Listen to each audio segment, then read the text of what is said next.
اللہ تعالیٰ نے حضرت محمد صلی اللہ علیہ وآلہ وسلم کو امی بنایا تھا، اور اللہ تعالیٰ نے فرمایا هُوَ الَّذِي بَعَثَ فِي الْأُمِّيِّينَ رَسُولًا مِّنْهُمْ يَتْلُو عَلَيْهِمْ آيَاتِهِ وَيُزَكِّيهِمْ وَيُعَلِّمُهُمُ الْكِتَابَ وَالْحِكْمَةَ وَإِنْ كَانُوا مِنْ قَبْلُ لَفِي ضَلَالٍ مُبِينٍ۔ وہی ہے جس نے امی لوگوں میں انہی میں سے ایک رسول کو بھیجا جو ان کے سامنے اس کی آیتوں کی تلاوت کریں اور ان کو پاکیزہ بنائیں اور انہیں کتاب اور حکمت کی تعلیم دیں، جبکہ وہ اس سے پہلے کھلی گمراہی میں پڑے ہوئے تھے۔ تو امی کس کو کہتے ہیں؟ امی اس کو کہتے ہیں جس کو مخلوق میں سے کسی نے نہ پڑھایا ہو۔ تو پھر حضور صلی اللہ علیہ وسلم کا استاد کون تھا؟ کس نے حضور صلی اللہ علیہ وسلم کو پڑھایا؟ اللہ نے پڑھایا، اور نازل ہونے والی وحی کی پہلی ہی آیت میں پڑھنے کی بات کی، فرمایا اقرأ بسم ربک الذی خلق، پڑھو اپنے پروردگار کا نام لے کر جس نے سب کچھ پیدا کیا۔ اب بتاؤ جس کو اللہ نے پڑھایا ہو تو اس کے علم کی کیا شان ہوگی۔ اس لیے ساری دنیا کے اندر سب سے بڑا معلم حضرت محمد مصطفیٰ صلی اللہ علیہ وآلہ وسلم ہے۔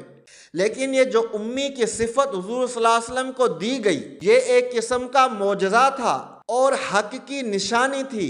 اب آپ بتائیں، وہ شخص جو پڑھتے نہیں تھے، لکھتے نہیں تھے، جب 40 سال کی عمر کو پہنچے ہیں تو اچانک سے ایک عظیم الشان قرآن کیسے پڑھنا شروع کر دیا؟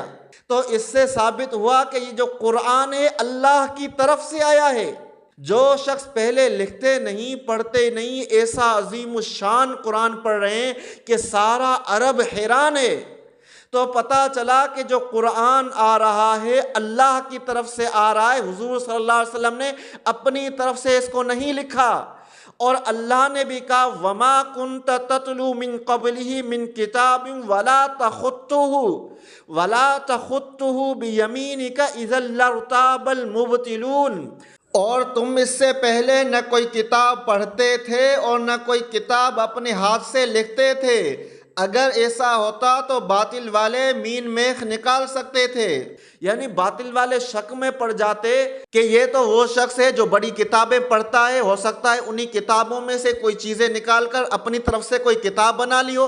لیکن حضور صلی اللہ علیہ وآلہ وسلم لکھتے نہیں تھے، پڑھتے نہیں تھے، تو عظیم الشان کتاب آ گئی، تو ثابت ہوا کہ یہ اللہ کا رسول ہے، سچا رسول ہے۔ اس کی طرف جو کتاب آ رہی ہے وہ وحی کے ذریعے سے آ رہی ہے۔ اور اللہ نے یہ بھی فرمایا ان علینا جمعہ وقرآن، یقین رکھو کہ اس کو یاد کرانا اور پڑھوانا ہماری ذمہ داری ہے۔ فَإِذَا قَرَأْنَاهُ فَاتَّبِعْ قُرْآنَ، پھر جب ہم اسے جبرائیل کے واسطے سے پڑھ رہے ہوں تو تم اس کے پڑھنے کی پیروی کرو۔ ثُمَّ إِنَّ عَلَيْنَا بَيَانَ، پھر اس کی وضاحت بھی ہماری ذمہ داری ہے۔ یعنی اصل میں قرآن حضور صلی اللہ علیہ وآلہ وسلم کو اپنی قدرت سے کس نے پڑھایا ہے؟ اللہ نے پڑھایا ہے، اور پھر اس کی صحیح معنی اور مفہوم اور مطلب اور تشریح بھی اللہ نے سمجھائی ہے۔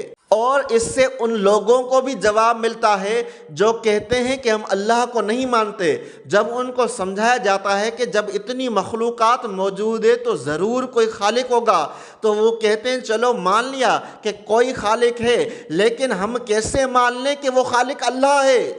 تو ہم ان کو جواب دیتے ہیں کہ یہ بات قرآن میں لکھی ہے، اللہ الذی خلق السماوات والارض وما بینہما فی ستۃ ایام ثم استوى علی العرش، کہ اللہ وہ ہے جس نے آسمان اور زمین کو اور ان کے درمیان ساری چیزوں کو 6 دن میں پیدا کیا، پھر اس نے عرش پر استوا فرمایا۔ تو سب چیزوں کا خالق اللہ ہے، یہ جواب قرآن سے ملا، اور قرآن سچی کتاب ہے، نبی نے اپنی طرف سے نہیں لکھی کیونکہ وہ امی تھے، یہ اللہ کی طرف سے کتاب آئی ہے، اس لیے سچی کتاب ہے۔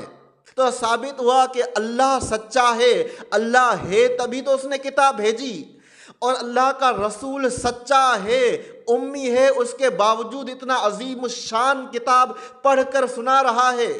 اور اللہ کے نبی بھی سچے، اللہ کا قرآن بھی سچا، ایک اور بات کہہ دوں کہ صحابہ بھی سچے، کہ نبی صلی اللہ علیہ وسلم نے قرآن صحابہ سے لکھوایا، اپنی زبان مبارک سے جو احادیث فرمائیں وہ صحابہ نے لکھی۔ تو نبی صلی اللہ علیہ وآلہ وسلم نے دنیاوی اعتبار سے کسی مدرسے، اسکول یا انسان سے جا کر تعلیم حاصل نہیں کی، بلکہ نبی صلی اللہ علیہ وسلم کو اللہ نے پڑھایا، اور جب اللہ نے پڑھا دیا تو پھر اللہ نے پڑھا کر اپنے نبی کو ایک کام دیا۔ کام کیا دیا؟ یتلو علیہم آیاتہ، اس کی آیات کو، اللہ کی آیات کو ان کے سامنے تلاوت کریں، وَيُزَكِّيهِمْ، اور ان کو پاکیزہ بنائیں، وَيُعَلِّمُهُمُ الْكِتَابَ وَالْحِكْمَةَ، اور انہیں کتاب اور حکمت کی تعلیم دیں۔